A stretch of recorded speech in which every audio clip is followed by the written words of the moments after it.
சர்வதேச போதைப்பொருள் கடத்தல் வழக்கில் தலைமறைவாக இருந்த ஜாஃபர் சாதிக் கைது. டெல்லி சிறப்பு நீதிமன்றத்தில் ஆஜர்படுத்த போதைப்பொருள் கட்டுப்பாட்டு முகமை அதிகாரிகள் திட்டமிட்டுள்ளதாக தகவல். திமுக காங்கிரஸ் இடையிலான தொகுதி பங்கீடு ஒப்பந்தம் இன்று மாலை கையெழுத்தாக வாய்ப்பு. புதுச்சேரி உட்பட 10 தொகுதிகள் ஒதுக்கீடு செய்யப்படலாம் என தகவல்.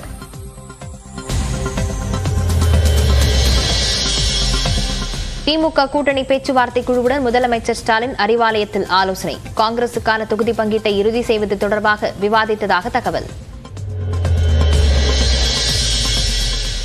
புதுச்சேரியில் 9 வயது சிறுமி கொலைக்கு நீதி கேட்டு சட்டப்பேரவையை முற்றுகையிட மாணவர் அமைப்புகள் முயற்சி.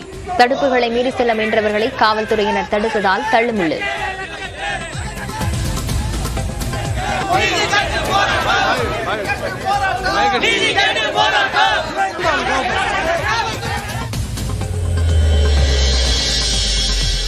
பொது விநியோக திட்ட ஒப்பந்ததாரர் வீடு உட்பட 6 இடங்களில் அமலாக்கத்துறை சோதனை. ஆழ்வார்பேட்டையில் விசிக துணை பொதுச் செயலாளர் ஆதவ் அர்ஜுனா வீட்டிலும் ரெய்டு. பத்மஸ்ரீ விருது பெற்ற மதுரையைச் சேர்ந்த சின்னப்பிள்ளைக்கு கலைஞர் கனவு இல்லம் திட்டத்தில் வீடு. பிரதமரின் வீடு கட்டும் திட்டத்தில் வீடு வழங்கவில்லை என வேதனை தெரிவித்திருந்த நிலையில் முதலமைச்சர் மு க ஸ்டாலின் அறிவிப்பு. முதலமைச்சரின் அறிவிப்பை தொடர்ந்து வீடு கட்டுவதற்கான ஆணையை சின்னப்பிள்ளை அம்மாளிடம் வழங்கிய அதிகாரிகள். கட்டுமான பணிகளும் இன்றே தொடங்கியது.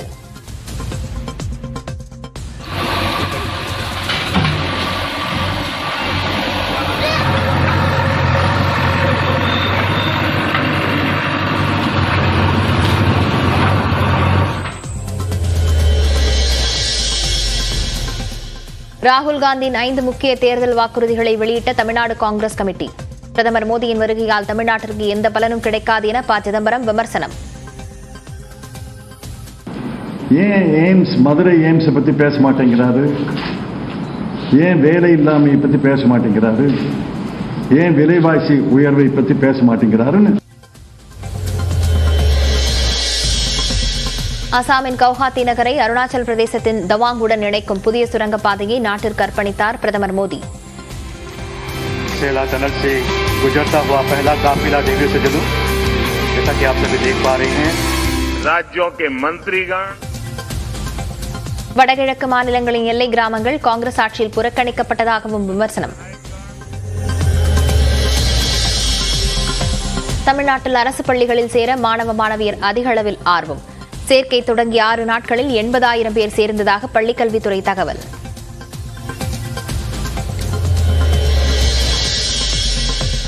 தமிழ் ஆய்வு இருக்கை சார்பில் 100 நூல்களை வெளியிட்டார் முதலமைச்சர் ஸ்டாலின்.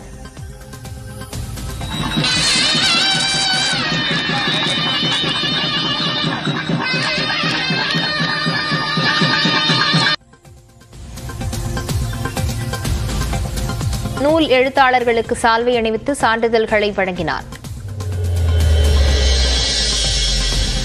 வேட்டையன் படத்தின் ஷூட்டிங்கிற்காக ஹைதராபாத் புறப்பட்டார் ரஜினிகாந்த். 75% பணிகள் முடிந்துவிட்டதாக சென்னை விமான நிலையத்தில் பேட்டி. இருக்கு. படம் முடிஞ்ச பிறகு தான் அனௌன்ஸ் பண்ணுவாங்க. இன்னும் இல்லைங்க, இன்னும் இல்லை. ஆபரண தங்கத்தின் விலை 49,000 கடந்தது. சென்னையில் 1 கிராம் 45 ரூபாய் அதிகரித்து 6,150க்கு விற்பனை.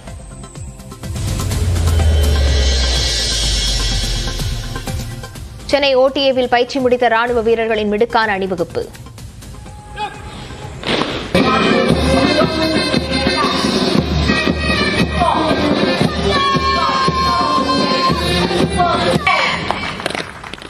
பயிற்சியில் சிறப்பாக செயல்பட்ட வீரர்களுக்கு விருது வழங்கிய விமானப்படை தளபதி.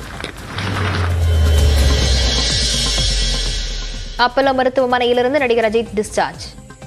காதிற்கு செல்லும் நரம்பில் அறுவை சிகிச்சைக்கு பின்னர் உடல்நிலை முன்னேறியதால் வீடு திரும்பினார்.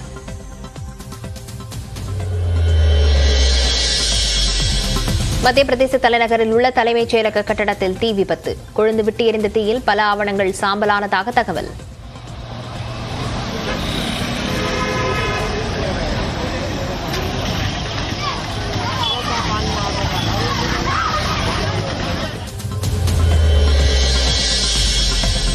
தர்மசாலா டெஸ்ட் போட்டியிலும் இன்னிங்ஸ் வெற்றியை நோக்கி இந்திய அணி 36வது முறையாக 5 விக்கெட்டுகளை வீழ்த்தி கும்ப்ளேவின் சாதனையை முறியடித்த அஸ்வின்.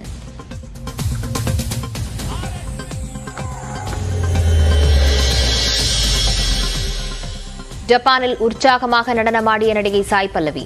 ஹிந்தி படத்தின் படப்பிடிப்பு முடிந்ததை கொண்டாடும் விதமாக நடந்த நிகழ்ச்சியில் நடனமாடியதாக தகவல்.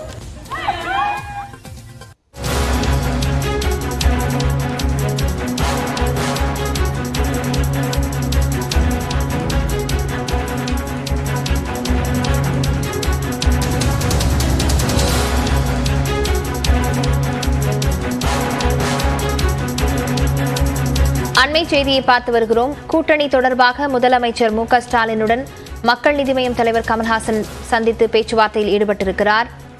தொகுதி பங்கீடு தொடர்பாக திமுக மக்கள் நீதி மய்யம் தொடர்பாக பேச்சுவார்த்தையில் இழுபறி நீடித்து வந்த நிலையில் தற்போது மு க ஸ்டாலினுடன் கமல்ஹாசன் சந்தித்திருக்கிறார். தொகுதி பங்கீடு தொடர்பாக திமுக மக்கள் நீதி மய்யம் இடையே பேச்சுவார்த்தை நடைபெறவிருக்கிறது.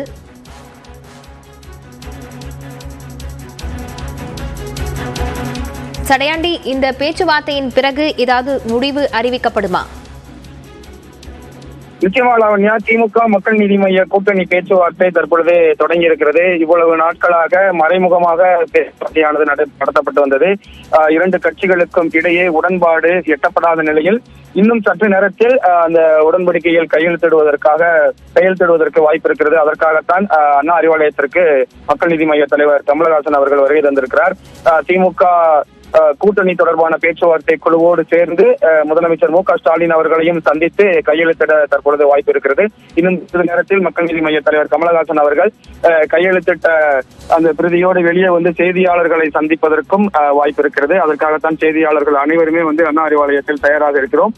கடந்த 2 வாரங்களாகவே மறைமுக பேச்சுவார்த்தையானது நடத்தப்பட்டு வந்தது.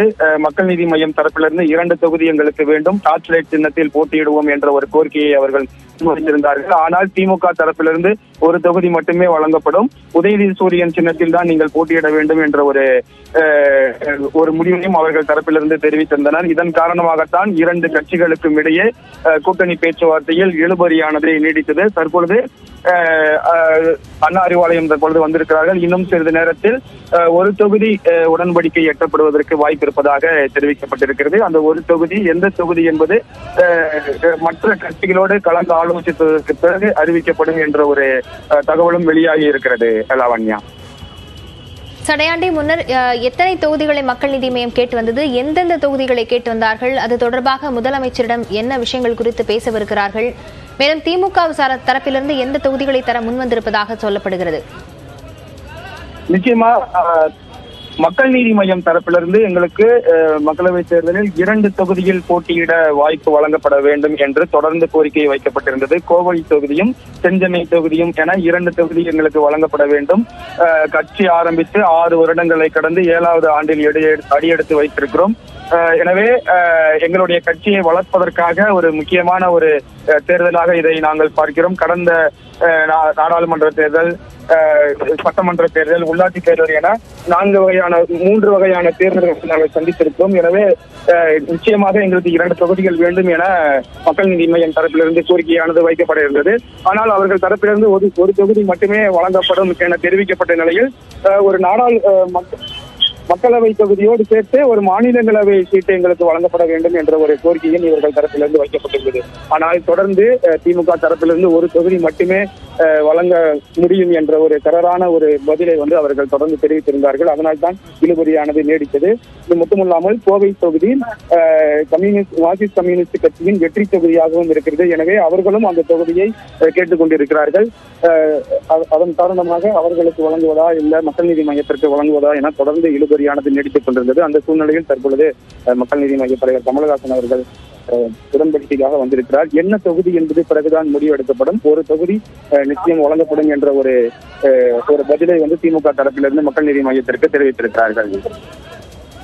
சடையாண்டி, நீங்க இணைப்பில் இருங்க. தொடர்ந்து சிறப்பு செய்தியாளர் அபினேஷ் இணைந்திருக்கிறார். அபினேஷ், இந்த பேச்சுவார்த்தையில திமுக தரப்பிலிருந்து யார் பங்கேற்றிருக்கிறார்கள்? மக்கள் நீதி மய்யம் தரப்பிலிருந்து யாரெல்லாம் பங்கேற்றிருக்கிறாங்க?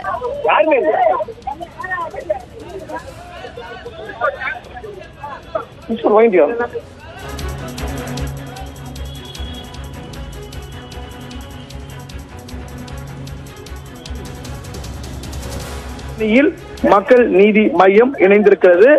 கமலஹாசன் அக்கட்சியினுடைய தலைவர் கமலஹாசன் முதலமைச்சர் மு.க.ஸ்டாலினை அண்ணா அறிவாலயத்தில் சந்தித்து பேசி வருகிறார்.